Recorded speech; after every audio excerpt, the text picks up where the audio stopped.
Hello everyone, welcome to another video lecture of research methodology. आज हम लोग बात करेंगे नेक्स्ट लेक्चर में, वीडियो लेक्चर में रिसर्च प्रॉब्लम जो कि हमारा कंटिन्यू चल रहा था। फाइन। तो रिसर्च प्रॉब्लम का आज का टॉपिक जो है आपकी क्लास का वो है मेजरमेंट्स इन रिसर्च, कि रिसर्च में किस तरह से हम चीज़ों को मेजर करते हैं। मेजरमेंट का मतलब कैलकुलेट करते हैं, उससे हम अपनी रिसर्च की प्रॉब्लम्स को सॉल्व कर सकते हैं और अपनी जो समस्याएं हैं रिसर्चर की उस पर कार्य कर सकते हैं। तो आज हम लोग बात इसी टॉपिक पे करेंगे। ओके। तो जैसे कि हम लोगों ने प्रीवियस वीडियो लेक्चर्स में रिसर्च प्रॉब्लम को काफी डिटेल में डिस्कस किया था। फाइन। आज हम लोग इसी में आगे बढ़ते हैं। नेक्स्ट है आपका मेजरमेंट इज रिसर्च।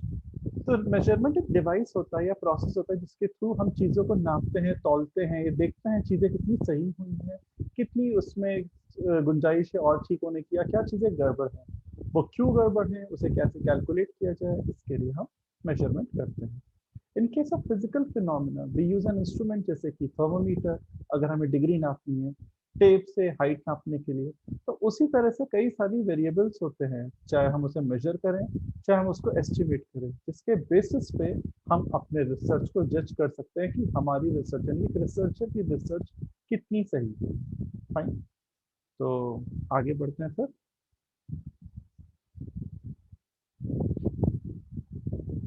इसके बाद नेक्स्ट है कि स्केल ऑफ मेजरमेंट, यानी कि किस तरह से हम मेजर कर सकते हैं, किन तरीकों से हम रिसर्च में मेजरमेंट कर सकते हैं। तो बेसिकली चार तरीके होते हैं जिसके थ्रू हम मेजर करते हैं। पहला तरीका होता है नॉमिनल स्केल। देखिए लिखा भी है नॉमिनल स्केल में, क्या लिखा है, क्या होती है nominal scale. What is nominal scale actually? Basically वो स्केल होती है जो कि क्लासिफाई करती है इंडिविजुअल कंपनीज को, प्रोडक्ट, ब्रांड या अदर एंटिटीज को कैटेगरीज में, जब कोई ऑर्डर से इम्प्लाई किया जाता है, या बेसिकली जब कोई ऑर्डर इम्प्लाई करते हैं तब ये लागू होती है। Indeed it is often referred to as a categorical scale. एक लोएस्ट मेजरमेंट लेवल होता है जिसके थ्रू हम चीज़ों को इन्वॉल्व करते हैं और उसके बेसिस पे हम ये देखते हैं कि चीज़ें कितनी सही हैं या कितनी सही नहीं है।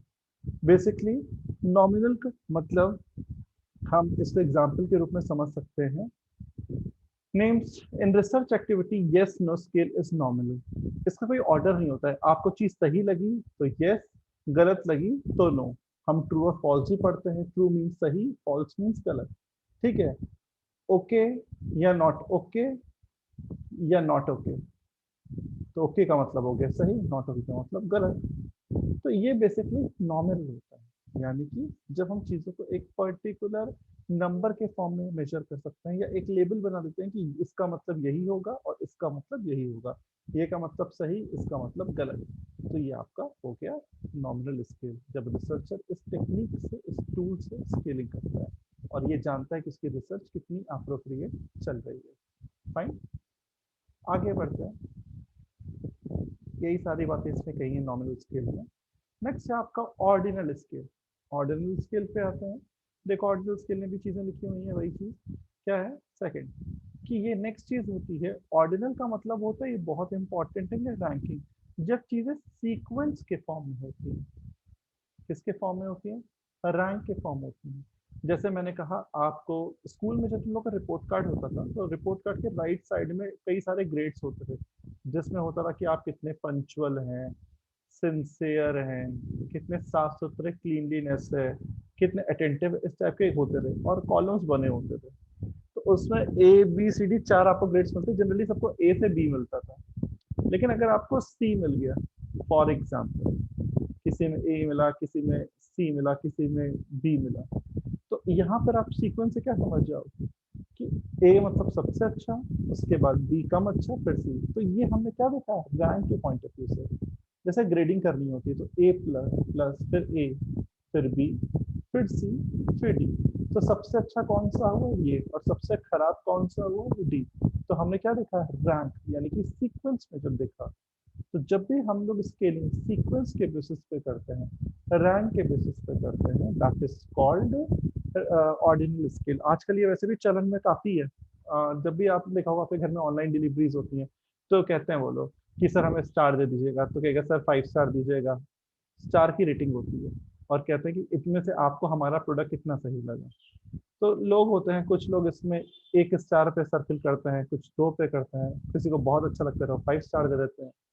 ठीक है, तो ये होती है आपकी ऑर्डिनरी स्केल। जितने ज्यादा स्टार उतना ज्यादा अच्छा, जितने कम स्टार उतना कम अच्छा, जितना हाईएस्ट नंबर का ग्रेड उतना अच्छा, जितना लोवेस्ट नंबर का ग्रेड उतना खराब। बात समझ में आ गई? तो ये हुआ आपका ऑर्डिनरी स्केल, जिसके बारे में बात की। नेक्स्ट है इंटरवल स्केल। अब देखिए इंटरवल स्केल क्या होती है। It is only with interval scale the data that researcher can justify the use of arithmetic mean as the measure of average. इसमें थोड़ा मैथमेटिकल टूल्स हम कह सकते हैं यूज करते हैं, जिसमें कार्डिनल स्केल की भी मेजरमेंट यूनिट होती है, और साथ ही साथ उसको भी हम सारे पॉसिबल इंटरप्रिटेशन को ध्यान में रखते हैं कि हमें क्या चीजें कैलकुलेट करनी है। ठीक है ना। एक इंटरवल बेसिकली बनाते हैं रिकग्नाइज करने के लिए कि इससे लेके इतने तक, इससे लेके यहाँ तक, या हम एक स्केलिंग के पैरामीटर तय कर देते हैं कि यहाँ से लेके यहाँ तक एक ग्रुप या क्लासिफिकेशन कर देते हैं। That is what we call interval scale. However, it must be recognized that the 0 point on an interval scale is arbitrary and it is not a true zero. Zero नहीं, या एक classification के तौर पे, एक कैटेगराइजेशन के तौर पे यूज करते हैं। फाइन। नेक्स्ट है आपका रेशियो स्केल। देखिए रेशियो स्केल में क्या दिया हुआ है। Ratio scale, the highest level of measurement is a ratio scale. Important question है। हाईएस्ट मेजरमेंट क्या है, तो आंसर होगा ratio scale. This has the properties of an interval scale together with a fix origin और zero point. Zero point से शुरू होकर fix interval का या ओरिजिन को ध्यान में रखते हुए ये बनता है रेशियो स्केल। एग्जांपल के तौर पे, examples of variables which are ratio scale like weights, length, time. तो रेशियो स्केल्स परमिट, रिसर्चर को ये परमिट करता है कि वो डिफरेंस निकाल सके, वो जान सके कि दो चीजों के बीच में कितना अंतर है, क्या अंतर आ रहा है, और वो अंतर पहले अंतर से कितना सही है, कितना गलत है, जस्टिफाइड है या जस्टिफाइड नहीं है, ताकि अगर अंतर सही नहीं आ रहा है तो उसको जांच के उस पर कार्य किया जाए। ठीक है। नेक्स्ट है, तो ये बेसिकली हमने 4 टाइप के पढ़े। नॉमिनल, जिसमें हम नंबर्स का यूज करते हैं। ऑर्डिनल, जिसमें हम रैंक के बेसिस पे करते हैं। तीसरा हो गया आपका इंटरवल, जिसमें हम पर्टिकुलर क्लासिफिकेशन करते हैं। और चौथा रेशियो, जिसमें हम पर्टिकुलर मेजरमेंट्स के बेसिस पर डिफरेंस जानते हैं। ठीक है। अब नेक्स्ट है आपका टॉपिक आज की क्लास का, जो कि है आपका एरर्स इन मेजरमेंट। यानी कि मेजरमेंट करते हुए किन किन समस्याओं को एक रिसर्चर को, क्या मेजरमेंट करते हुए गड़बड़ियां होती हैं या क्या प्रॉब्लम्स आती हैं, वो हम पढ़ेंगे एरर्स इन मेजरमेंट में। तो देखो लिखा भी मेजरमेंट एरर्स क्या होते हैं। आपके मेजरमेंट एरर्स कई टाइप के हो सकते हैं, कई डिफरेंसेस आ सकते हैं, बिकॉज रिसर्च कौन कर रहा है, करने वाला तो इंसान ही है। तो इंसान से भी गलती होती है, तो वो गलतियों में ही कई सारे एरर्स होते हैं, that is called measurement errors. और अगर हम टेक्निकली बात करें, तो वो जो एरर्स होते हैं वो बेसिकली 2 टाइप के होते हैं। एक होता है आपका रैंडम एरर्स, दूसरा होता है आपका सिस्टमैटिक एरर्स। रैंडम एरर्स की बात करें तो देखिए यहाँ पे लिखा हुआ है क्या होता है रैंडम एरर्स। ठीक है, रैंडम एरर्स बेसिकली वो होते हैं जो कि असाइनेबल कॉज से होते हैं, या जिस पे आपका कंट्रोल नहीं होता है, या कुछ ऐसे एरर जो कि होने ही होने हैं, जो हमारे कंट्रोल में नहीं है। That is called your random errors. क्या कहलाते हैं वो? रैंडम एरर्स कहलाते हैं। वो किसी भी नेचर के हो सकते हैं बेसिकली, जो कि आपके कंट्रोल के बाहर होते हैं। दूसरा होता है सिस्टमैटिक एरर्स। जैसे सिस्टमैटिक एरर्स रैंडम एरर्स की तरह नहीं होते हैं, ये एक पर्टिकुलर सीक्वेंस में होता है। यानी कि ये मेजरमेंट के दौरान होते हैं, ये बेसिकली कुछ कारण की वजह से होते हैं। There errors can be corrected, क्योंकि ये कुछ वजह से हुए थे, तो आप इस और अनकंट्रोलेबल नहीं होते हैं, इसलिए आप इस पे कार्य कर सकते हैं, या कह सकते हैं कि आप इसको करेक्ट कर सकते हैं। ठीक है, पूरी तरह से नहीं, लेकिन हाँ काफी हद तक आप इसको सही कर सकते हैं। ठीक। अब ये जो हमने बात की एरर्स की, क्योंकि 2 मेन प्रमुख एरर कौन से होते हैं, एक रैंडम एरर होता है और एक सिस्टमैटिक एरर होता है। इन दोनों पे हमने चर्चा की। अब ये जो एरर्स होते हैं, ठीक है ना, ये एरर्स के जो सोर्सेस होते हैं, कि ये एरर्स, ये गलतियां जो होती है वो किन सोर्सेस से होती हैं, तो अब हम उन सोर्सेस को पढ़ेंगे कि क्या वो सोर्स होते हैं जिसके थ्रू एरर्स या गड़बड़ियां होती हैं।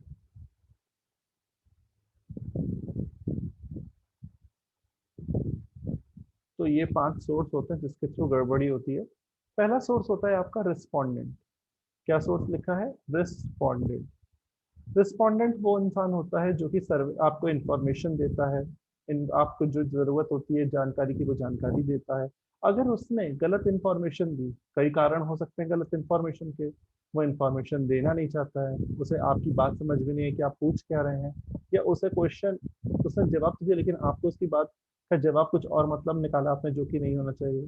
तो ऐसे कई सारे कारण होते हैं जिसकी वजह से रिस्पोंडेंट इंफॉर्मेशन नहीं देता या गड़बड़ देता है, जिसकी वजह से रिसर्च में प्रॉब्लम आती है, मेजरमेंट करने में प्रॉब्लम आती है। नेक्स्ट है इंटरव्यूअर। इंटरव्यूअर खुद यानी कि जो इंटरव्यू ले रहा है, जो आदमी आप एक इंसान से इंटरव्यू लेता है, उससे कई सारे प्रश्न पूछता है और उस प्रश्न का उससे उत्तर चाहता है, अगर वो नौसिखिया है, उसे कुछ ज्यादा काम वाम नहीं आता है, हमें उठा के वो आ गया काम करके, तो इस केस में वो उतना अच्छा काम नहीं कर पाएगा जितना अच्छा एक इंटरव्यू को काम करना चाहिए। वो सही से चीजें नहीं पूछ पाएगा, वो सही से जवाब कलेक्ट नहीं कर पाएगा, या हो सकता है अगर उसे जवाब सही मिल रहा तो वो उसे गलत समझ ले या मिसअंडरस्टूड हो जाए, या जवाब कलेक्ट करने में वो गड़बड़ी कर दे, रिस्पॉन्स कैलकुलेट करने में, रिसीव करने में गड़बड़ी कर दे। ऐसा होता है। इसलिए इंटरव्यूअर कोई भी आदमी नहीं बन जाता है, उसके लिए उसे प्रॉपर नॉलेज और ट्रेनिंग की जरूरत होती है, तभी वो रिसर्च का काम अच्छे से कर सकते हैं। ठीक है। तो इंटरव्यूअर के तरीके से भी गलती होती है, यानी कि जिससे आप इंफॉर्मेशन ले रहे हैं उससे भी गड़बड़ हो सकती है और इंटरव्यूअर से भी गड़बड़ हो सकती है। नेक्स्ट है non response. Non response from people एक सबसे बड़ी समस्या है। अगर आप लोगों से इंफॉर्मेशन ले रहे हैं और इंफॉर्मेशन लोग दे ही नहीं रहे हैं, मतलब पहुंच गए, जाओ हम जवाब ही नहीं देंगे तो मारपीट तो करोगे नहीं, चलो जवाब दो नहीं तो मैं तुम्हें मार डालूंगा, ऐसा तो है नहीं। पीपल इंटरेस्ट नहीं रहते, कह रहे छोड़ो कौन बताए, हम नहीं बताएंगे फालतू में। क्वेश्चन आंसर भेजो, आजकल गूगल्स पे आपको मेल के थ्रू बहुत सारे क्वेश्चन आते हैं। ठीक है ना, सुना होगा क्वेश्चन के बारे में आप लोगों ने। Question mean set of question होते हैं और उसमें लिखा होता है मैसेज 5 मिनट दीजिए पढ़िए, उसमें कई सारे 1 से 20 25 तक क्वेश्चन होते हैं और आपको वो भरने होते हैं। लेकिन एक्चुअली में कितने लोग भरते हैं, अगर आप, मैं एक अंदाजन बता दूं, अगर आप 1000 लोगों को मेल कर रहे हैं, या चलो 1000 तो कुछ ज्यादा हो गया, चलो मान लो 1000 लोगों को मेल कर रहे हैं, तो उसमें से 50 लोग हार्डली आपको रिस्पॉन्स देंगे, 50 रिस्पॉन्स आएंगे आपको। और ये 50 लोग भी कौन होंगे? जो आपके बहुत ही क्लोज होंगे, जिनको आपको जवाब देना ही देना है। ये एक मैं आपको अंदाजन बात बता रहा हूँ, क्योंकि मेल आप कईयों करते हैं, अगर आपकी जीमेल आईडी होगी तो आप देखते भी कई सारे क्वेश्चन आ रहे हैं, ये सर्वे फॉर्म भर दीजिए, यूट्यूब पे वीडियोस देखो, आता है सर्वे भर दीजिए। कितने भरते हैं? कोई नहीं भरता है। ठीक है ना। इवन कोई क्या, मैं ही नहीं भरता हूँ। ग्रोफर से शॉपिंग की, हमारा सर्वे फिल कर दीजिए, कस्टमर कैसे होते हैं, इसके बाद अपना फीडबैक दीजिए। कोई भरता है? फोन काट देता है, काम हुआ काट दो फोन। तो ये जो नॉन रिस्पॉन्स होता है, ये एक बहुत बड़ी समस्या होती है, जो कि इंफॉर्मेशन को देने में प्रॉब्लम क्रिएट करती है, जिसकी वजह से क्वेश्चन से आपको रिस्पॉन्स भी मिलता है और नॉन रिस्पॉन्स की वजह से आपका जो रिसर्च का कार्य है वो अच्छा नहीं हो पाता है। ठीक है। Next, faulty instrument. Faulty instrument देखो, समझो क्या मतलब है फॉल्टी इंस्ट्रूमेंट का। फॉल्टी इंस्ट्रूमेंट का मतलब होता है कि कई बार आप जिन तरीकों का इस्तेमाल कर रहे होते हैं मेजरमेंट करने में या इंफॉर्मेशन रिसीव करने में, वो उसमें ही गड़बड़ी होती है। यानी कि अगर आप एक क्वेश्चन से इंफॉर्मेशन ले रहे हैं, देखो यहाँ पे लिखा भी, examples of a faulty question are use of difficult words, lack of enough response choice, inadequate space for writing answer और इनकरेक्ट प्रिंटिंग। अगर आपने किसी को क्वेश्चन भेजा, फॉर एग्जाम्पल आपने क्वेश्चन भेजा लोगों को, अब उसमें कई गड़बड़ी है, जैसे बताया प्रिंटिंग की दिक्कत है, प्रिंट सही से नहीं हुआ है, बहुत एरर्स यानी कि मिस्टेक्स हैं, इंग्लिश स्पेलिंग गलत है, आपने क्वेश्चन आर में जो स्पेस है या क्वेश्चंस जो पूछे उसके लिए आंसर की जगह प्रॉपर नहीं दी है, या आपके क्वेश्चंस अधूरे हैं, इनकम्प्लीट हैं। तो ये सब चीजें क्या करेंगी, ये सब चीजें से आपके क्वेश्चन आर में कभी आपको सही चीज मिल पाएगी? नहीं मिल पाएगी, आपको प्रॉपर रिस्पॉन्स नहीं मिल पाएगा। इसीलिए बोला है फॉल्टी इंस्ट्रूमेंट, आप जिन तरीकों का इस्तेमाल कर रहे हैं, अगर वो तरीके ही गड़बड़ हैं तो आपका क्वेश्चन आर कभी भी ठीक नहीं हो पाएगा। और क्वेश्चन आर ही ठीक नहीं है जब तक, तब तक आपको प्रॉपर इंफॉर्मेशन नहीं मिलेगी। ठीक है। Next, choice of sample design. आप किस तरह के सैम्पलिंग यूज करते हैं? दो टाइप के सैंपल्स होते हैं, एक होता है रैंडम और एक होता है नॉन रैंडम। इन्हीं दो टाइप्स में सैम्पलिंग डिवाइडेड है। सॉरी सॉरी, ये तो मैंने आपको क्लासिफिकेशन बता दिया। और सैम्पलिंग का जो मेन वो होता है, एक सेकेंड ना, उससे मैंने आपको बताया प्रोबेबिलिटी, रैंडम तो उसमें टाइप पे आ गया, और नॉन प्रोबेबिलिटी। अगर हम मेन की बात करें, इन दो पे ही क्लासिफाइड है पूरी सैम्पलिंग। फिर इसके अंडर में कई सारे आते हैं, इसके अंडर में कई सारे आते हैं, चार पांच इसके अंडर में आ गए, चार पांच इसके अंडर में आ गए। तो आप जो भी सैंपल, फॉर एग्जांपल आपने टिक किया नॉन प्रोबेबिलिटी सैंपल, और आपने नॉन प्रोबेबिलिटी सैंपलिंग का कोई एक पर्टिकुलर सैंपल पकड़ लिया, लेकिन अगर आपकी ये सैंपलिंग का चॉइस सही नहीं है, यानी कि आपको फॉर एग्जांपल सैंपलिंग लेनी थी, फॉर एग्जांपल आपको लेनी थी रैंडम सैंपलिंग, लेकिन आपने ली स्नोबॉल सैंपलिंग, दोनों ही सैंपलिंग होते हैं, ठीक है। तो इसको अगर हम सिंपल भाषा में कहें, सेलेक्ट ये करना था बट सेलेक्टेड ये हुआ, तो क्या हो गया, गलत हो गया। जब आपकी सैम्पलिंग ही गड़बड़ हो गई, आपने गलत सैम्पलिंग चूज कर लिया, तो रिजल्ट भी क्या आएगा, गलत आएगा। तो अगर आपका सैंपल का डिजाइन, सैंपल से रिलेटेड कोई भी चीज आपकी अगर गड़बड़ है, या कि आपकी बात करेंगे कोई भी चीज आपकी सैंपलिंग से रिलेटेड प्रॉब्लम क्रिएट कर रही है, तो वो आपकी चीज हमेशा गड़बड़ ही रहेगी, वो चीज कभी सही नहीं होगी। सैंपलिंग का डिजाइन पूरा ओवरऑल आपका सही होना बहुत अनिवार्य है, ठीक है। तो choice of sample design is very essential. अगर आपने सही से नहीं सेलेक्ट किया है, तो उसमें सारी चीज़ों का ध्यान नहीं दिया है, तो आपका रिजल्ट भी सही नहीं होगा। बात समझ में आई? तो आज के वीडियो लेक्चर में हमने पूरा मेजरमेंट्स की बात कही, और क्या रीजंस होते हैं मेजरमेंट के गड़बड़ होने के। चलिए वन लाइनर है, इस पर भी काम कर लेते हैं। और जैसे कि मैंने इसमें वन लाइनर में दे दिया तुम लोग को कि वन लाइनर में क्या चीज़ है, कि पहला one liner important question from this topic, इसमें पहली चीज़ है नॉमिनल स्केल। नॉमिनल स्केल क्या है, it is the crudest measurement of scale, यानी कि क्रूडेस्ट मेजरमेंट ऑफ स्केल है नॉमिनल स्केल, ठीक है। दूसरा है ऑर्डिनल, क्या होता है, जिस पर रैंकिंग इन्वॉल्व की जाती है। तो ऑर्डिनल का मतलब ही क्या होता है, रैंकिंग, यानी कि ऐसी स्केल जिस पर रैंकिंग होती है, तो ऑर्डिनल। क्रूडेस्ट था नॉमिनल, और जैसे ही रैंकिंग या सीक्वेंस की बात होगी, तो वो क्या हो जाएगा आपका, वो हो जाएगा आपका ऑर्डिनल। नेक्स्ट है, किस मेजरमेंट इक्वल होता है किस में, तो आपका जवाब होगा इंटरवल या कार्डिनल स्केल में इक्वल मेजरमेंट की बात कही गई थी, कि बराबर के लेवल का मेजरमेंट होता है। नेक्स्ट, सबसे हाईएस्ट तुरंत आपका जवाब होगा रेशियो स्केल, क्योंकि इसमें हम डिफरेंसेस निकालते हैं, और डिफरेंसेस के बेसिस पे ये हम कैलकुलेट करते हैं कि मेजरमेंट में कहाँ डिफरेंसेस आए हैं। कौन से ऐसे एरर्स होते हैं जिन पे नियंत्रण नहीं होता है, तुरंत जवाब आपका हो जाएगा रैंडम एरर, क्योंकि अनकंट्रोलेबल होते हैं। और वो कौन से होते हैं जो एक पैटर्न में होते हैं, तो आपका जवाब क्या हो जाएगा, सिस्टमैटिक एरर्स। एक ऐसे एरर्स होते हैं जो कि अकरेंस में होते हैं, यानी कि एक पर्टिकुलर पैटर्न में, एक पर्टिकुलर रो में होने वाले एरर्स को सिस्टमैटिक एरर कहते हैं। What is the most common in sample survey, respondents. Respondent सबसे कॉमन सर्वे होता है, क्योंकि अगर आपको इंफॉर्मेशन देने वाली पब्लिक नहीं है, यानी कि अगर आपको पब्लिक से इंफॉर्मेशन नहीं मिल रही है, पब्लिक ही नहीं है, तो आपको रिस्पांस नहीं मिलेगा। और अगर आपको रिस्पांस नहीं मिलेगा, तो आप कभी भी आगे की रिसर्च नहीं कर पाएंगे, ठीक है। तो रिस्पोंडेंट सबसे कॉमन सैंपल सर्वे होता है। Next, interviewer has to be trained personal in the art of asking questions. तो बिल्कुल सही है, इंटरव्यूअर जो होता है उसको पर्सनल क्वेश्चंस को पूछता है, या पर्सनल की जगह, पर्सनल का मतलब पर्सनल नहीं है, पर्सनल का मतलब एज पर द नीड, जो जरूरी है खुद से भी, या वो शेड्यूल जो है उसके थ्रू को पूछता है। तो इंटरव्यूअर का काम होता है क्वेश्चन पूछना और जवाब लेना।